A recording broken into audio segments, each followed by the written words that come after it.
कल हमने जूनागढ़ विलय और कश्मीर के विलय के बारे में पढ़ा था इतिहास में। आज हम देखेंगे हैदराबाद का विलय। ठीक है, हैदराबाद का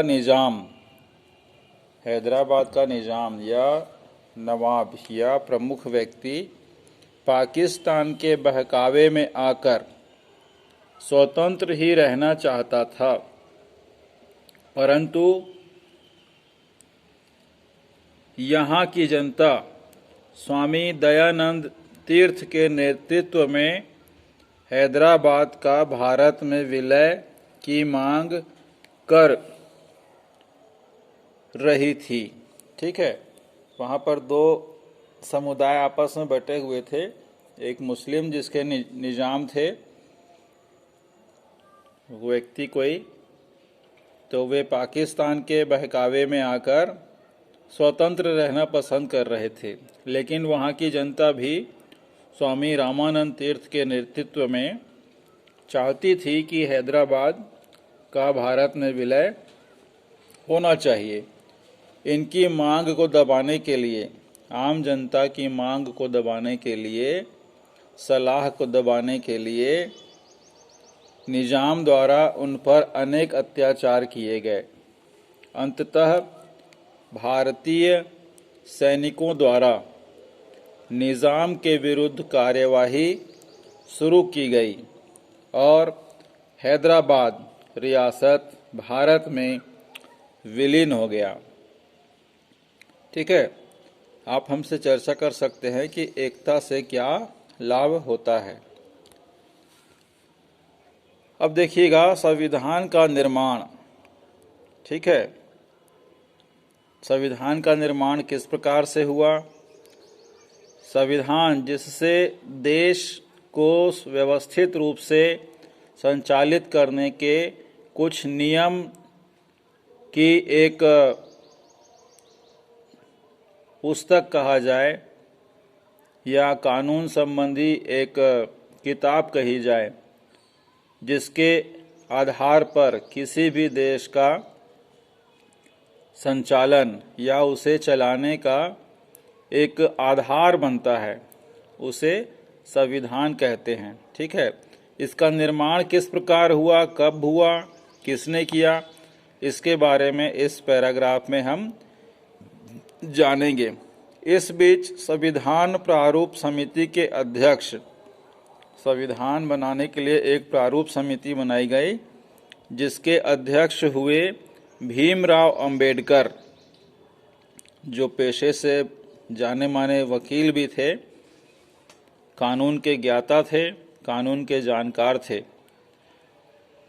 अंबेडकर द्वारा स्वतंत्र भारत के लिए नए संविधान के प्रारूप बनाने का कार्य 26 नवंबर 1949 ईस्वी को अंतिम रूप प्रदान किया। ठीक है, 26 नवंबर 1949 ईस्वी को इस प्रारूप समिति द्वारा संविधान को अंतिम रूप प्रदान किया, मगर इसे 26 जनवरी 1950 ईस्वी को देश में लागू किया गया। इस प्रकार भारत एक संपूर्ण प्रभुत्व संपन्न गणतंत्र राष्ट्र बन गया।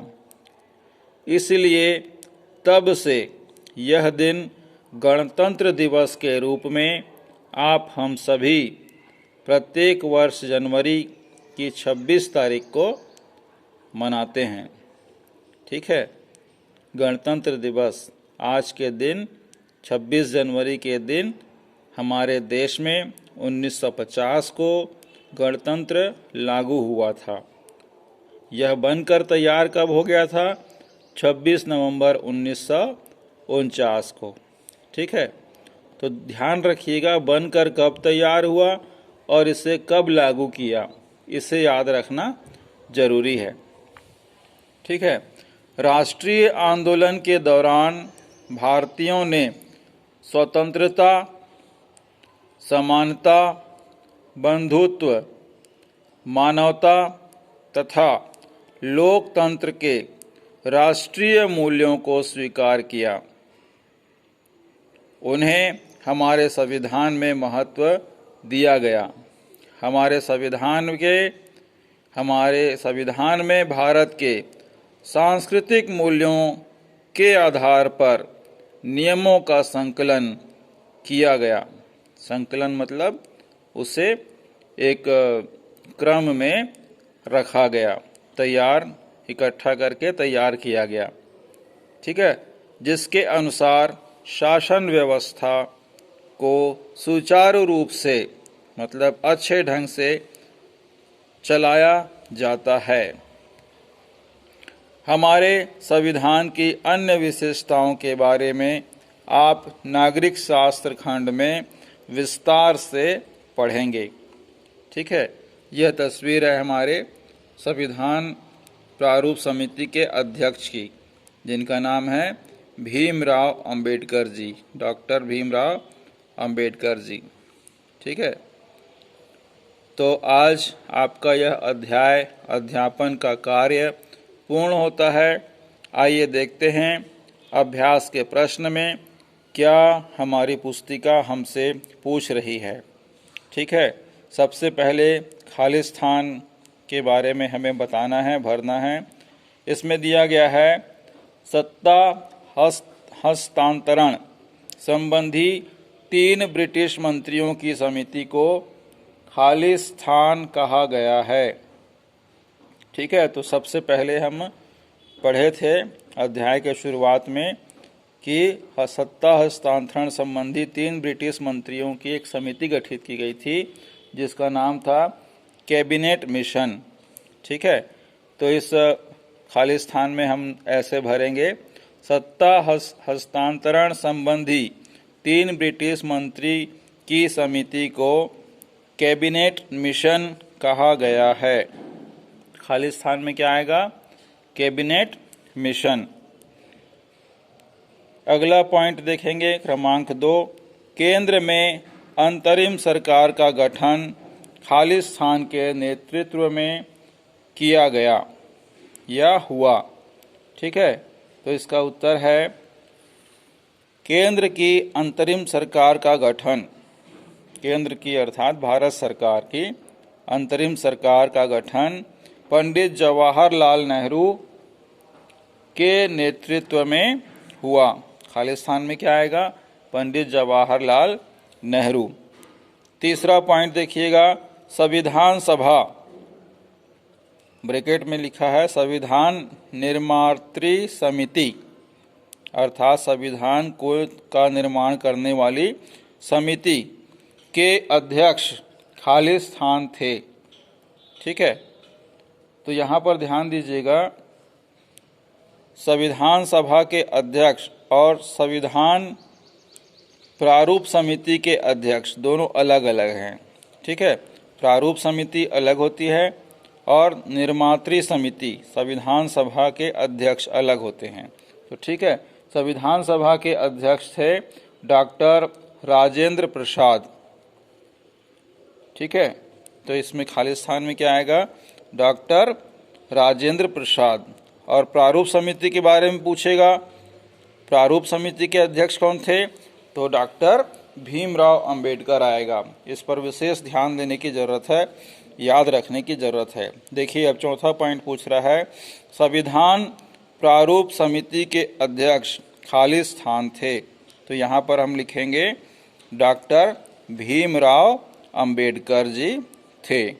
ठीक है, पांचवा पॉइंट पूछ रहा है खालिस्तान के रूप में, भारत की स्वतंत्रता के समय इंग्लैंड के प्रधानमंत्री खालिस्तान थे। भारत जब स्वतंत्र हो रहा था उस समय इंग्लैंड के अर्थात ब्रिटिश देश के प्रधानमंत्री का नाम क्या था? तो यहाँ पर हम लिखेंगे भारत की स्वतंत्रता के समय इंग्लैंड के प्रधानमंत्री एटली थे। एटली थे। अब देखिएगा, छठवां प्रश्न पूछ रहा है खालिस्तान के रूप में, ब्रिटिश भारत के अंतिम वायसराय ब्रिटिश भारत के अंतिम वायसराय।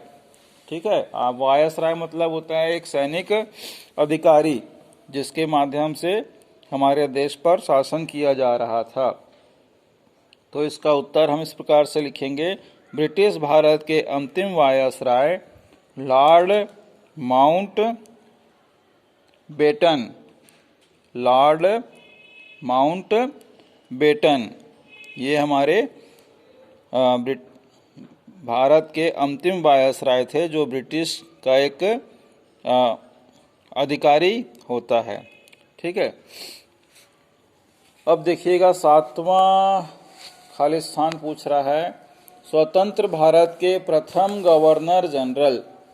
स्वतंत्र भारत के अर्थात जब भारत स्वतंत्र हो गया उस समय का जो प्रथम गवर्नर जनरल था, जिन्होंने पंडित जवाहरलाल नेहरू को प्रधानमंत्री के रूप में शपथ दिलाई थी, वो कौन थे? खालिस्तान में लिखेंगे, स्वतंत्र भारत के प्रथम governor general Lord Mountbatten. ठीक है, क्या है? Lord Mountbatten. यही आगे चल के स्वतंत्र भारत के गवर्नर जनरल भी बने। अब 8वां प्रश्न पूछ रहा है, स्वतंत्र भारत के प्रथम प्रधानमंत्री, आजाद भारत के प्रथम प्रधानमंत्री खालिस्तान थे। तो इसमें हम उत्तर लिखेंगे, स्वतंत्र भारत के प्रथम प्रधानमंत्री पंडित जवाहरलाल नेहरू जी थे।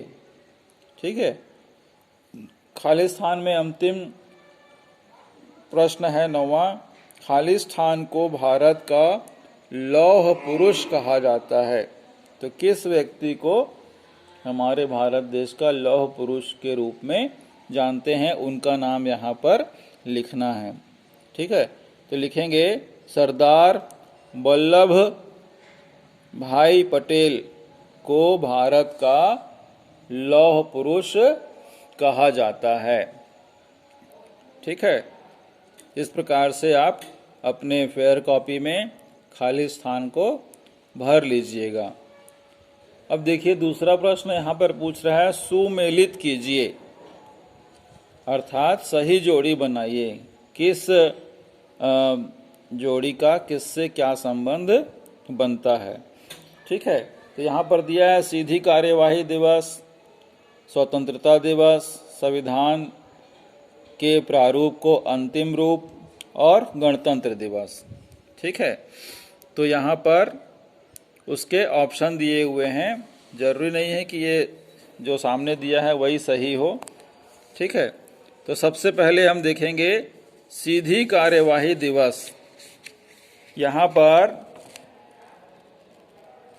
हमने पढ़ा था अध्याय में कि मुस्लिम लीग द्वारा सीधी कार्यवाही दिवस मनाया गया। वह कब मनाया गया? यहाँ पर देखेंगे, मोहम्मद अली जिन्ना के चित्र के नीचे दिया हुआ है। ठीक है, पेज क्रमांक 61 में। तो सीधी कार्यवाही दिवस 16 अगस्त 1946 को मुस्लिम लीग के द्वारा घोषित किया गया था। ठीक है, अब स्वतंत्रता दिवस अर्थात हमारे भारत की आज़ादी का दिन। तो हमारे भारत की आज़ादी का दिन कौन सा था? 15 अगस्त 1947। ठीक है, 15 अगस्त 1947। अब देखेंगे संविधान के प्रारूप को अंतिम रूप। ठीक है, जैसा कि मैंने अभी आप लोग को बताया था नए संविधान निर्माण के बारे में कि गणतंत्र दिवस संविधान को कब अंतिम रूप प्रदान किया गया था, मतलब वो बनकर तैयार हो गया था। ठीक है, तो उसका उत्तर आएगा 26 नवंबर 1949। 26 नवंबर 1949। उसके बाद पूछ रहा है गणतंत्र दिवस। गणतंत्र दिवस कब मनाया जाता है? तो गणतंत्र दिवस तो आपको पता है कब मनाया जाता है, 26 जनवरी को। ठीक है, 26 जनवरी 1950 को हमारा गणतंत्र लागू हुआ था। ठीक है, तो यहाँ पर हम देखेंगे अंतिम गणतंत्र दिवस 26 जनवरी 1950 को लागू हुआ था। ठीक है, आज के लिए इतना ही। अपना ध्यान रखेंगे, स्वस्थ रहेंगे, खुश रहेंगे। आपका बहुत बहुत धन्यवाद।